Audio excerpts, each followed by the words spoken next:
Hello students, this is Sumit Narang from K2S Career Zone and welcome to my YouTube channel. Last lecture में हम Gauss theorem की applications discuss कर रहे थे और हमने गॉस थ्योरम की 3 एप्लीकेशंस डिस्कस कर ली हैं। हमने इलेक्ट्रिक फील्ड निकाली due to a uniformly charge straight wire. उसके बाद हमने इलेक्ट्रिक फील्ड इंटेंसिटी निकाली due to a spherical charge shell, और उसमें हमने field outside the shell, inside the shell और on the surface of the shell निकाली। नेक्स्ट टॉपिक था हमारा electric field intensity due to a uniformly charge non conducting solid sphere. उसके अंदर भी हमने inside the solid sphere, on the surface और outside the solid sphere की electric field intensity की वैल्यू निकाली। Now our next topic is electric field intensity due to thin infinite plane sheet of charge. तो एक पतली plane sheet है जिसके ऊपर चार्ज है और उस शीट के कारण इलेक्ट्रिक फील्ड इंटेंसिटी किसी पॉइंट पे कितनी होगी, अब वो हम वैल्यू निकालते हैं। तो हम कंसीडर करते हैं एक थिन इनफाइनाइट प्लेन शीट। तो इनफाइनाइट प्लेन शीट का मतलब क्या होता है कि इसकी हमारे पास इसका जो लेंथ है वो बहुत ही ज़्यादा बड़ी है। तो ऐसा हम क्यों कंसीडर करते हैं? सबसे पहले हम ये देखेंगे कि ये जो सा हमारा जो प्लेन शीट है, अगर हम इस पर ये मानते हैं कि यूनिफॉर्मली चार्ज डिस्ट्रीब्यूटेड है और ये पॉजिटिव चार्ज है, तो इससे इलेक्ट्रिक फील्ड लाइंस बाहर की ओर निकलेंगी। तो इस तरह से राइट साइड पे निकलेंगी और इसी तरह से लेफ्ट साइड पे भी इस पे इलेक्ट्रिक फील्ड लाइंस से बाहर निकलेंगी, क्योंकि ये पॉजिटिव चार्ज है और उसमें इलेक्ट्रिक फील्ड लाइंस की डायरेक्शन होती है टुवर्ड्स आउटवर्ड, तो बाहर की ओर निकली। तो ये जो लाइन है जो इस चार्ज से इधर इस पोर्शन से निकली है सीधी जा रही है, और नीचे वाली लाइन भी बिल्कुल स्ट्रेट जाएगी और ऊपर वाली लाइन भी बिल्कुल स्ट्रेट जाएगी। और कुछ दूर जाने के बाद ये लाइन की टेंडेंसी होती है कि ये थोड़ा सा कर्व करती है। लेकिन क्या ये कर्व कर पाएगी? नहीं, क्योंकि इससे ऊपर वाली जो चार्ज लाइन है वो भी बिल्कुल स्ट्रेट जा रही होगी और वो नीचे वाली लाइन को कर्व नहीं करने देगी और ये बिल्कुल स्ट्रेट आउटवर्ड ही चलती रहेगी। लेकिन जहाँ पर ये शीट खत्म होगी, तो सपोज अब हमने ये देखा कि ये शीट यहाँ पे खत्म हो रही है, तो this sheet is ending at this point. तो अगर ये शीट की लेंथ यहाँ पर पूरी हो रही है, तो इधर हम अगर देखेंगे तो इसके ऊपर कोई भी चार्ज नहीं है, तो सबसे ऊपर वाले चार्ज के कारण जो इलेक्ट्रिक फील्ड लाइन बिल्कुल स्ट्रेट जा रही होगी तो वो ऊपर की ओर कर्व कर जाएगी। इसके कारण उससे नीचे वाली चार्ज की लाइन भी ऊपर की ओर कर्व कर पाएगी और उससे नीचे वाली भी कर्व कर पाएगी। तो अल्टीमेटली हमारे पास थोड़ी दूर जाके ये चार्ज कर्व खोजने लग जाएंगी, ये चार्ज की लाइंस, इलेक्ट्रिक फील्ड लाइंस। तो इसीलिए हम इनफाइनाइट लॉन्ग शीट को कंसीडर करते हैं ताकि जिस पॉइंट में हम इलेक्ट्रिक फील्ड इंटेंसिटी निकालने की सोच रहे हैं उसके ऊपर भी काफ़ी सारी शीट का पोर्शन हो जिसके कारण इलेक्ट्रिक फील्ड लाइंस बन रही हों, ताकि इस पॉइंट पे इलेक्ट्रिक फील्ड इंटेंसिटी बिल्कुल स्ट्रेट आउटवर्ड हो। तो that is why we write infinite plane sheet. तो अभी हम पता लग गया कि इनफाइनाइट क्यों बोला, कि इनफाइनाइट का मतलब ये है कि जितनी दूरी है, ये अगर पॉइंट पी पे हमने इलेक्ट्रिक फील्ड इंटेंसिटी निकालनी है ड्यू टू दिस शीट, तो ये जो इसकी दूरी है उस दूरी के मुकाबले में इसकी जो लेंथ है ऊपर नीचे या इधर साइडवेज, तो ये बहुत ज़्यादा हो, बहुत बड़ी हो, ताकि इस पोर्शन में जितनी इलेक्ट्रिक फील्ड लाइंस हो तो वो डायरेक्टली स्ट्रेट आउटवर्ड में हो। तो अभी हम क्या करते हैं, अभी हमने पीछे हमने टॉपिक्स में देखा कि जब भी हमने इलेक्ट्रिक फील्ड इंटेंसिटी निकालनी होती है तो हम क्या करते हैं, हम एक पॉइंट कंसीडर करते हैं और उसके अराउंड एक गॉसियन सरफेस कंसीडर करते हैं। गॉसियन सरफेस हम वैसा चूज करते हैं जहाँ पे इलेक्ट्रिक फील्ड सिमेट्री में हो। तो सपोज करो कि इस इनफाइनाइटली प्लेन शीट का एक छोटा सा पोर्शन हमने ले लिया और इधर हमने कुछ दूरी पे, आर दूरी पे इधर एक पॉइंट पी लिया। तो ये पॉइंट पी की दूरी है इधर से आर, और यहाँ पर ये पॉइंट पी के ऊपर एक हमने सरफेस एरिया बना लिया। ये सिमिलरली हमारी शीट के लेफ्ट साइड में भी एक पॉइंट पी ऐसा होगा जिसकी दूरी आर होगी।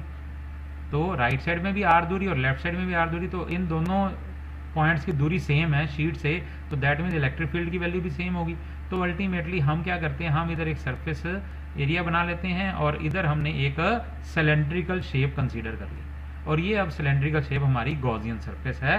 To calculate the electric field intensity at a point which is at a distance r from the sheet. तो r दूरी पे एक पॉइंट P है, उस पे कितनी इलेक्ट्रिक फील्ड इंटेंसिटी होगी due to this charge sheet, और इसके लिए हमने ये एक सिलेंड्रिकल शेप का गॉसियन सरफेस कंसीडर कर लिया। अब अगर हम इस सरफेस पे देखें, ये जो हमारे पास ये फेस है, इसको फेस कहेंगे हम सिलेंडर का, और ये जो होगा ये एक कर्व्ड सरफेस है। तो ये कर्व्ड सरफेस है, ये एक फेस हो गया और ये दूसरा फेस हो गया हमारा सिलेंडर का। तो अगर हम राइट साइड वाले फेस में देखें तो ये जो हमारा फेस है, पी पॉइंट पे जो हमने फेस बनाया है, तो अगर ये सरफेस एरिया हम ये कंसीडर करते हैं तो इसका एरिया वेक्टर की डायरेक्शन क्या होगी, perpendicular to the plane of the area, that is perpendicularly outward. तो ये बाहर की ओर आ गई इस सरफेस एरिया की डायरेक्शन। सिमिलरली इस पॉइंट पे इलेक्ट्रिक फील्ड इंटेंसिटी कैसी थी, बिल्कुल स्ट्रेट आउटवर्ड थी। तो ई और एन कैप की डायरेक्शन है दोनों सेम है, इसका मतलब इनमें एंगल 0 है। सिमिलरली लेफ्ट साइड में भी जो हमारा क्यू पे जो हमने सरफेस एरिया कंसीडर किया है उसका वेक्टर है वो, तो एरिया वेक्टर उसकी डायरेक्शन है एन कैप स्ट्रेट आउटवर्ड। अब ये लेफ्ट साइड में बाहर की और वहीं पर इलेक्ट्रिक फील्ड की भी डायरेक्शन लेफ्ट साइड में स्ट्रेट आउटवर्ड है, इसका मतलब इन दोनों का भी एंगल 0 है। तो जब हम ई डॉट डी ए करेंगे तो E dot D A vector जब करेंगे तो ई d A cos of theta आएगा, तो कॉस थीटा 0 होगा तो वो 1 आ जाएगा। तो अल्टीमेटली इधर भी कुछ फ्लक्स होगा और इधर भी फ्लक्स होगा due to this electric field. वहीं पर जब हम इस सिलेंडर का ये कर्व्ड सरफेस कंसीडर करते हैं, ये देखो ये कर्व्ड सरफेस है, ये वाला ये सिलेंडर का कर्व्ड सरफेस होगा, तो इस सरफेस का कहीं पे भी हम एरिया वेक्टर अगर कंसीडर करेंगे तो इधर एरिया कंसीडर करेंगे तो इसका वेक्टर क्या होगा, स्ट्रेट आउटवर्ड ऊपर की ओर, और इधर भी करेंगे तो इसका भी ऊपर की ओर, और इधर अगर नीचे करेंगे तो ये नीचे की ओर, इधर भी नीचे की ओर। तो अल्टीमेटली इलेक्ट्रिक फील्ड क्या होगी, यहाँ पर इलेक्ट्रिक फील्ड स्ट्रेट आउटवर्ड मतलब इस डायरेक्शन में होगी, पॉजिटिव एक्स एक्सिस के डायरेक्शन में, यहाँ पे नेगेटिव एक्स एक्सिस की डायरेक्शन में होगी इलेक्ट्रिक फील्ड की डायरेक्शन। और एरिया वेक्टर और इलेक्ट्रिक फील्ड का एंगल कितना होगा, 90। यहाँ पे देखेंगे फिर 90, इधर देखेंगे फिर 90, और इधर देखेंगे फिर 90। इसका मतलब कर्व्ड सरफेस पे इस सिलेंड्रिकल सरफेस जो हमने कंसीडर किया जिसको हम गॉसियन सरफेस कह रहे हैं, इसके कर्व्ड सरफेस पे इलेक्ट्रिक फील्ड और एरिया वेक्टर के बीच में एंगल होगा 90 डिग्री। तो जब हम इधर फ्लक्स निकालने की कोशिश करेंगे तो ई डॉट डी ए करेंगे, ई d A cos of theta which is 90, theta is 90, तो कॉस 90 0 आ जाएगा। तो इसका मतलब इस चार्ज्ड शीट के कारण इस कर्व्ड सरफेस के साथ कोई भी फ्लक्स एसोसिएटेड नहीं होगा, क्योंकि इस कर्व्ड एरिया का एरिया वेक्टर और इलेक्ट्रिक फील्ड की डायरेक्शन 90 है, इनका मतलब ये नॉर्मल है एक दूसरे के, एंगल 90 है, तो इलेक्ट्रिक फ्लक्स निकालते हुए cos 90 करेंगे तो वो 0 आ जाएगा, तो फ्लक्स की वैल्यू 0 आ जाएगी। सो इसका मतलब सिर्फ और सिर्फ इस गॉसियन सरफेस के साथ फ्लक्स कहाँ पे कंसीडर करेंगे, इस सरफेस पे और इस सरफेस पे। Now consider a thin sheet of charge, electric field intensity E on either side of the sheet must be perpendicular to the plane of the sheet. Let us imagine a cylinder of cross-sectional area dA around a point P where electric field intensity is to be calculated. तो एक point P के around एक area dA consider कर लो जहां पर हमने electric field intensity निकालनी है। Length of the cylindrical cross section, तो इसकी लेंथ कितनी होगी, देखो शीट से ये पॉइंट P r दूरी पे है, शीट से इधर वाला पॉइंट भी r दूरी पे, तो टोटल हमारे गॉसियन सरफेस की लेंथ कितनी होगी, r 2r। तो जो हमारा ये सिलेंड्रिकल सरफेस था इसकी r प्लस r, इसकी लेंथ हो गई 2r, तो P से Q की दूरी है 2r। At the two cylindrical edges PQ, E and outward normal are parallel to each other. तो इलेक्ट्रिक फील्ड और ये एरिया वेक्टर दोनों पैरेलल हैं एक दूसरे के, and on curved surface electric field and area vector n cap are perpendicular to each other. तो इधर ये कर्व्ड सरफेस पे ये एन कैप और ये दोनों 90 है, नॉर्मल में। So on curved edges curved surface no contribution to electric flux is made. तो हमने वही चीज़ मैंने अभी आपको बताई कि कर्व सरफेस पे कोई भी इलेक्ट्रिक फ्लक्स नहीं होगा, सिर्फ और सिर्फ इधर एरिया में और इस वाले फेस पे होगा। Now electric flux over edges, तो अब ये देखो इलेक्ट्रिक फ्लक्स इधर इसके कारण कितना होगा, तो हम निकाल लेते हैं ई डॉट डी ए। तो ई डॉट डी ए हम निकाल लेते हैं, तो हमारे पास क्या आ जाएगा, ई डी ए और ई डॉट एन कैप आ जाएगा। तो इसका मतलब ये ई डी ए आ जाएगा। सिमिलरली इसके कारण यहाँ पे कितना आएगा, बिल्कुल सेम ई डी ए।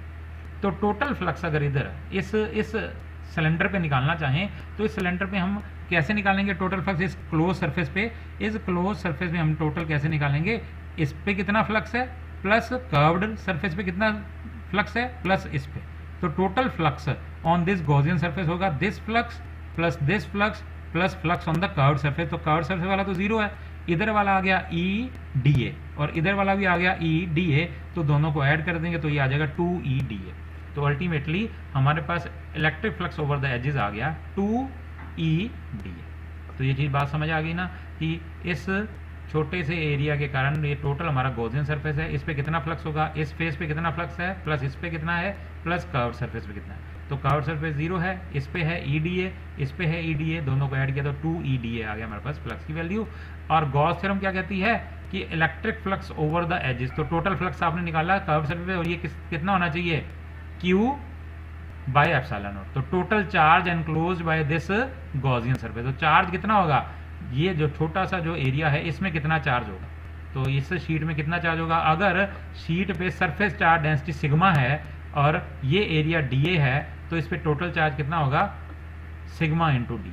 तो फ्लक्स हमारे पास गॉसियन थ्योरम कहती है, गॉस थ्योरम कहती है कि ये जो आपने फ्लक्स निकाला है ओवर द गॉसियन सरफेस ये इक्वल होगा total charge enclose by the surface divided by epsilon. और टोटल चार्ज कितना एनक्लोज करेगी, अगर इस शीट की सरफेस चार्ज डेंसिटी सिग्मा है तो सिग्मा बाय एप्सिलॉन नॉट और sigma into d A, Q by epsilon naught होगा और क्यू की वैल्यू होगी sigma into the area that is d A. So Q आ गया sigma d A upon epsilon. तो 2 E d A is equal to sigma d A upon epsilon naught, d A से d ए cancel out हो जाएगा, 2 नीचे चला जाएगा तो ई की वैल्यू आ गई सिग्मा बाय 2 एप्सिलॉन। तो electric field intensity at these surfaces, इस सरफेस और इस सरफेस पे value I sigma by 2 epsilon.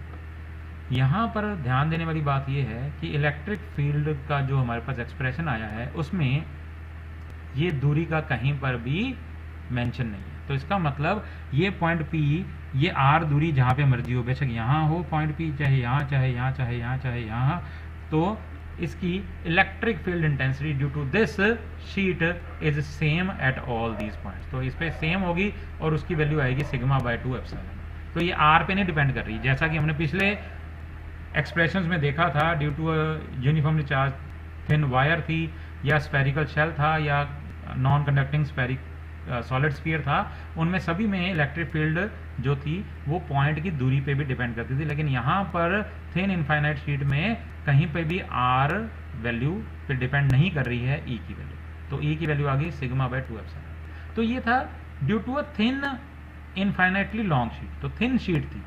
लेकिन प्रैक्टिकली क्या होता है कि हमारे पास कोई भी अगर हम शीट कंसीडर भी करते हैं, प्रैक्टिकली उस शीट के पास 2 फेस होते हैं। तो शीट अगर आप नॉर्मली देखते हो तो आप अपनी नोटबुक का पेज कंसीडर कर सकते हो, तो नोटबुक का एक सिंगल पेज जो होता है वो एक थिन शीट है। लेकिन वहाँ पर भी अगर हम देखें तो उस पेज के पास 2 फेस होते हैं जिन पे हम लिखते हैं आगे पीछे। तो जब भी हम एक शीट को कंसीडर करते हैं तो it has some finite thickness, तो उसके कारण हमें उस थिकनेस को भी कंसीडर करना पड़ता है। तो अगला हमारे पास इसका अगला एक एडिशनल टॉपिक बन जाता है, if infinite plane sheet has uniform thickness. तो एक शीट के पास यूनिफॉर्म थिकनेस है, थिकनेस होने के कारण क्या होता है कि उसका एक फेज ये फ्रंट वाला बन गया और एक इसका बैक में हो गया, तो 2 हमारे पास फेज बन जाते हैं। जैसे ये हो गया, तो इसको अगर थोड़ी सी अगर मोटी कर दी जाए तो इस तरह से एक और फिगर बन जाएगी। तो इसमें क्या होगा कि इसके एक 2 फेज बन जाएंगे, एक ये फ्रंट हो जाएगा तो एक इसके पास दूसरी तरफ भी उसका एक सरफेस बन जाएगा। और उसके कारण क्या होगा, फ्रंट फेज के कारण भी यहाँ पर एक इलेक्ट्रिक फील्ड बनेगी और दूसरे फेज के कारण भी यहाँ पे बनेगी। सिमिलरली लेफ्ट में भी फ्रंट वाले के कारण भी बनेगी और बैक वाले के कारण भी बनेगी। तो हमारे पास 2 इलेक्ट्रिक फील्ड की वैल्यूज आएंगी और दोनों को हमें सम अप करना पड़ेगा to find out the net electric field. तो in this case surface charge density sigma is uniform on both the surfaces of sheet, so electric field due to both edges क्या बन जाएंगी, E1 should be equal to E2 is equal to sigma by 2 epsilon. तो पहले के कारण E1 बनेगी, दूसरे कारण E2 और दोनों की वैल्यू होगी सिग्मा बाय 2 एप्सिलॉन नॉट। लेकिन जब एक पॉइंट पे हम निकालने लगेंगे तो एक फेज के कारण भी निकालेंगे और दूसरे के कारण भी, और दोनों को ऐड करना पड़ेगा।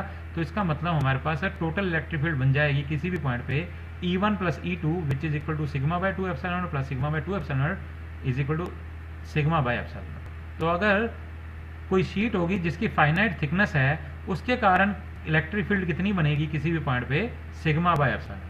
और अगर वही थिन शीट है, बहुत ही पतली शीट है, बिल्कुल थिन है, कोई थिकनेस नहीं है, तो इसकी बनेगी electric field sigma by 2 epsilon. अगला टॉपिक है हमारा electric field intensity due to two thin infinite plane sheets of charge. तो अभी हमने क्या किया, दो थिन इनफाइनाइट प्लेन शीट्स को आमने सामने रख दिया, पैरेलली प्लेस कर लिया इनको पैरेलल। तो यहाँ पर हमने शीट ए कंसीडर की और शीट बी कंसीडर की, और ए शीट और बी शीट को पैरेलल अरेंजमेंट में रख दिया गया। अब ए शीट के कारण भी इलेक्ट्रिक फील्ड बनेगी टूवर्ड्स राइट और टूवर्ड्स लेफ्ट, वहीं पे बी शीट के कारण भी राइट और लेफ्ट पे इलेक्ट्रिक फील्ड बनेगी। ए पे हमने चार्ज डेंसिटी सिग्मा 1 दे दी और बी पे सिग्मा 2। तो सरफेस चार्ज डेंसिटी ए शीट पे है सिग्मा 1 और बी शीट पे है सिग्मा 2। तो ए शीट भी पॉजिटिवली चार्ज है, बी भी पॉजिटिवली, दोनों पे हमने माना कि पॉजिटिवली चार्ज है। पहले पे सिग्मा 1 चार्ज डेंसिटी है और दूसरे पे सिग्मा 2 है। अब ए के कारण राइट साइड पे इलेक्ट्रिक फील्ड बनी। हमने क्या किया, हमने इन दोनों पैरेलल शीट्स में 3 रीजन कंसीडर कर लिए, 1, 2 और 3। 1 रीजन है दोनों ही शीट के लेफ्ट साइड का रीजन, 2 रीजन है दोनों शीट के बीच का रीजन, और 3 रीजन है हमारा दोनों शीट्स के राइट साइड का रीजन। तो ये लेफ्ट साइड वाला, ये राइट साइड वाला, और 2 रीजन दोनों के बीच वाला। अब हम देखते हैं, हम मानते हैं ए के कारण इलेक्ट्रिक फील्ड E1 बनी है, तो E1 की डायरेक्शंस देख लेते हैं हर एक रीजन में। तो 1 रीजन में E1 लेफ्ट साइड में है, वहीं पे 2 रीजन में E1 राइट साइड में है, और थर्ड रीजन में भी E1 की डायरेक्शन टूवर्ड्स राइट है। सिमिलरली बी के कारण जो इलेक्ट्रिक फील्ड बनी E2, उसकी डायरेक्शन फर्स्ट रीजन में E2 लेफ्ट साइड में है, सेकेंड रीजन में E2 लेफ्ट साइड में रहेगी, और थर्ड रीजन में E2 राइट साइड में रहेगी। तो इसका मतलब फर्स्ट रीजन में E1 E2 दोनों की डायरेक्शन लेफ्ट में रहेगी, थर्ड रीजन में दोनों की डायरेक्शन राइट में रहेगी, लेकिन सेकेंड रीजन में E1 राइट में और E2 लेफ्ट में होगा। तो ये बात हमें क्लियर हो गई। नाउ हमने इसको लिखना कैसे, ये मैं आपको बता देता हूं। Consider two thin infinite plane A and B held to each other. तो plane sheets held to each other. Sigma 1 uniform surface density of charge on A। तो uniform surface charge density A पे sigma 1 है, और वहीं पे sigma 2 is the uniform surface density of charge on B। अब E1 की value कितनी है, तो ये थिन इनफाइनाइट प्लेन शीट है, तो थिन इनफाइनाइट प्लेन शीट के कारण इलेक्ट्रिक फील्ड इंटेंसिटी हमने निकाल ली थी, किसी भी पॉइंट पे होगी सिग्मा बाय 2 एप्सिलॉन नॉट। तो हम इसकी E1 की वैल्यू क्या होगी, सिग्मा 1 बाय 2 एप्सिलॉन, क्योंकि सिग्मा 1 अब इसकी सरफेस चार्ज डेंसिटी है। और वहीं पे शीट 2 के कारण E2 की वैल्यू कितनी हो जाएगी, सिग्मा 2 बाय 2 एप्सिलॉन नॉट। अब हम क्या करते हैं, इस अरेंजमेंट में हम एक साइन कन्वेंशन ले लेते हैं। अब अगर मेरे को फर्स्ट रीजन में इलेक्ट्रिक फील्ड इंटेंसिटी निकालनी होगी किसी भी पॉइंट पे, तो वहाँ पे E1 भी होगी और E2 भी होगी। तो मेरे को क्या करना पड़ेगा, इन दोनों को सम अप करके देखना पड़ेगा, इन दोनों का नेट इलेक्ट्रिक फील्ड इंटेंसिटी कितनी आती है। 2 में भी मेरे को ऐसा ही करना पड़ेगा, 3 में भी। तो प्रिंसिपल ऑफ सुपरपोजिशन हम लगाएंगे, और हम एक साइन कन्वेंशन लेंगे। जो भी electric field intensity right side में है, इसको हम पॉजिटिव ले लेंगे, और लेफ्ट साइड वाली को नेगेटिव ले लेंगे, क्योंकि राइट और लेफ्ट में दोनों ऑपोजिट है। तो एक साइड वाली पॉजिटिव ले ली, तो टूवर्ड्स राइट अगर होंगी कोई भी इलेक्ट्रिक फील्ड, तो वो पॉजिटिव ली जाएगी, और टूवर्ड्स लेफ्ट जो होगी वो नेगेटिव ली जाएगी। तो अभी हम 1, 2 और 3 रीजन में इलेक्ट्रिक फील्ड इंटेंसिटीज निकाल लेते हैं। तो the arrangement in the figure shows 3 regions 1, 2 and 3 and superposition principle to calculate field intensity in the 3 regions। तो हम सुपरपोजिशन प्रिंसिपल लगाते हैं। रीजन 1 में क्या है, इलेक्ट्रिक फील्ड इंटेंसिटी EI, हम पहला 1, ठीक है ना। तो हमारे पास E1 क्या आएगा, तो हमारे पास फर्स्ट रीजन में कितनी इलेक्ट्रिक फील्ड इंटेंसिटी आएगी, ये दोनों लेफ्ट साइड में है, तो दोनों ही नेगेटिव है। तो जब हम सम अप करेंगे दोनों ही एड अप हो जाएंगी, लेकिन नेगेटिव में, तो माइनस E1 माइनस E2 हो जाएगी। तो E1 is equal to minus E1 minus E2। तो अल्टीमेटली ये दोनों सम अप होगी, तो E1 की वैल्यू है माइनस सिग्मा 1 बाय 2 एप्सिलॉन, तो सिग्मा 1 बाय 2 एप्सिलॉन थी, उसके आगे नेगेटिव लग गया, और E2 की वैल्यू है सिग्मा 2 बाय 2 एप्सिलॉन, तो ये भी नेगेटिव आ गया। तो हम क्या करते हैं, नेगेटिव 1 बाय 2 एप्सिलॉन नॉट दोनों में से कांस्टेंट निकाल लेते हैं, अंदर क्या रह गया, सिग्मा 1 प्लस सिग्मा 2। तो ये फर्स्ट रीजन की इलेक्ट्रिक फील्ड इंटेंसिटी हमारे पास आ गई। वहीं पे सेकंड रीजन में देखते हैं हम, तो सेकंड रीजन में E1 तो राइट में है, लेकिन E2 लेफ्ट में, तो E1 पॉजिटिव हो गया और E2 नेगेटिव हो गया। तो प्रिंसिपल ऑफ सुपरपोजिशन लगाया, तो E1 माइनस E2 आ गया हमारे। तो हमारे पास सेकंड रीजन की इलेक्ट्रिक फील्ड इंटेंसिटी आ गई E1 माइनस E2। तो E1 की वैल्यू आ गई सिग्मा 1 बाय 2 एप्सिलॉन नॉट, और वहीं पे E2 माइनस और E2 की वैल्यू आ गई सिग्मा 2 बाय 2 एप्सिलॉन नॉट। फिर से 1 बाय 2 एप्सिलॉन नॉट हमने कांस्टेंट निकाल लिया, अंदर रह गया sigma 1 minus sigma 2। Third region में निकाल लेते हैं। थर्ड रीजन में इलेक्ट्रिक फील्ड इंटेंसिटी दोनों ही राइट साइड में, तो दोनों ही पॉजिटिव हो जाएंगी, तो E1 प्लस E2 आ जाएगी। तो प्रिंसिपल सुपरपोजिशन निकालेंगे, तो थर्ड रीजन में इलेक्ट्रिक फील्ड इंटेंसिटी आ गई sigma E1 plus E2, E1 की वैल्यू आ गई सिग्मा 1/2 एप्सिलॉन नॉट और E2 की वैल्यू आ गई sigma 2/2 epsilon not. 1/2 epsilon not constant निकाल लिया, अंदर रह गया सिग्मा 1 प्लस सिग्मा 2। तो ये तीनों रीजन्स की हमारे पास इलेक्ट्रिक फील्ड इंटेंसिटीज की वैल्यू आ गई, फर्स्ट, सेकंड और थर्ड। अब ये हमने निकाली electric field intensity in the 3 regions. Now we will consider a special case. Special case क्या है कि हमने दोनों ही शीट्स, तो हमारे पास दोनों शीट्स सेम कॉन्फ़िगरेशन की है, मतलब बिल्कुल ही आइडेंटिकल शीट्स हैं, पैरेलल पड़ी हैं, और दोनों पे हमने सरफेस चार्ज डेंसिटी सेम दे दी, लेकिन एक पर अगर पॉजिटिव चार्ज दिया तो वहीं पे दूसरे पे नेगेटिव चार्ज दे दी। तो मतलब क्या हुआ, दोनों आइडेंटिकल शीट्स थी, पहले पे पॉजिटिव सिग्मा दे दी सरफेस चार्ज डेंसिटी, तो दूसरे पे कितनी दे दी, नेगेटिव सिग्मा। उस केस में क्या आएंगी हमारे पास इलेक्ट्रिक फील्ड इंटेंसिटी, इनको हम देखते हैं। So the special case is if sigma 1 is equal to sigma and sigma 2 is equal to minus sigma. मतलब पहले पे हमने एक पॉजिटिव चार्ज डेंसिटी दे दी सिग्मा और दूसरे पे नेगेटिव चार्ज डेंसिटी दे दी माइनस सिग्मा। तो उस टाइम पे क्या होगा, तो आप ये देखो पहले रीजन की, मतलब टूवर्ड्स लेफ्ट, तो पहले रीजन की इलेक्ट्रिक फील्ड इंटेंसिटी क्या होगी, -1/2 एप्सिलॉन नॉट।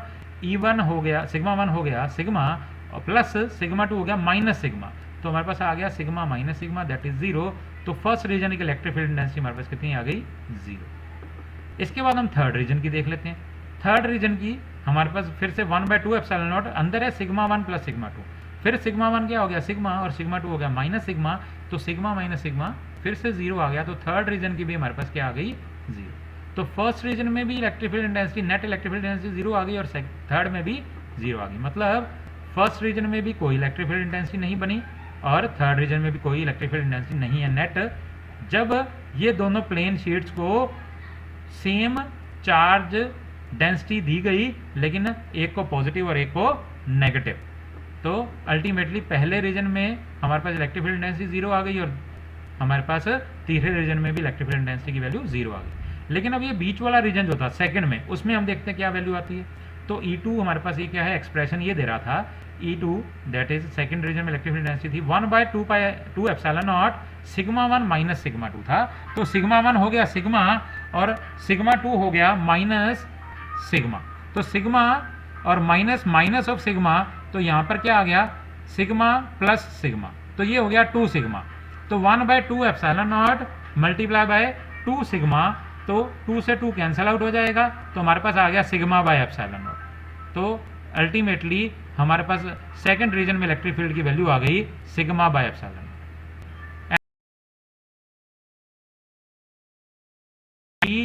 डिस्टेंस का कोई भी मेंशन नहीं है कि दोनों प्लेट्स के बीच में हमने कितनी दूरी रखी है। तो प्लेट्स के बीच में जितनी मर्जी दूरी हो, बीच में इलेक्ट्रिक फील्ड इंटेंसिटी की वैल्यू सेम रहेगी सिग्मा बाय एप्सिलॉन नॉट। इसका मतलब ये है कि दो thin infinitely plane parallel sheets अगर रखी जाएंगी, एक पे पॉजिटिव चार्ज डेंसिटी सिग्मा और दूसरे पे negative charge density minus sigma दे दी जाएगी, तो इन शीट्स के बीच में इलेक्ट्रिक फील्ड इंटेंसिटी की वैल्यू होगी सिग्मा बाय एप्सिलॉन नॉट, और लेफ्ट में या राइट में इनके कोई भी इलेक्ट्रिक फील्ड इंटेंसिटी नहीं होगी। तो this is it with this topic and this chapter. Hopefully अब आपको ये टॉपिक्स क्लियर हो गए हैं। इन्हीं टॉपिक के साथ हमारा ये जो चैप्टर था electric potential and electric flux over हो गया है। इसके सभी टॉपिक्स हमने डिस्कस कर लिए हैं। अगर आपको इन टॉपिक्स में से किसी भी टॉपिक में कोई भी डिफ़िकल्टी है तो मुझे मेरी वीडियो के कमेंट बॉक्स में क्वेरी डालें, मैं उसके ऊपर आपके सॉल्यूशन के वीडियोस जरूर बनाऊंगा। Thank you for watching this video. Do like and share my video and also subscribe to my channel. Thank you very much.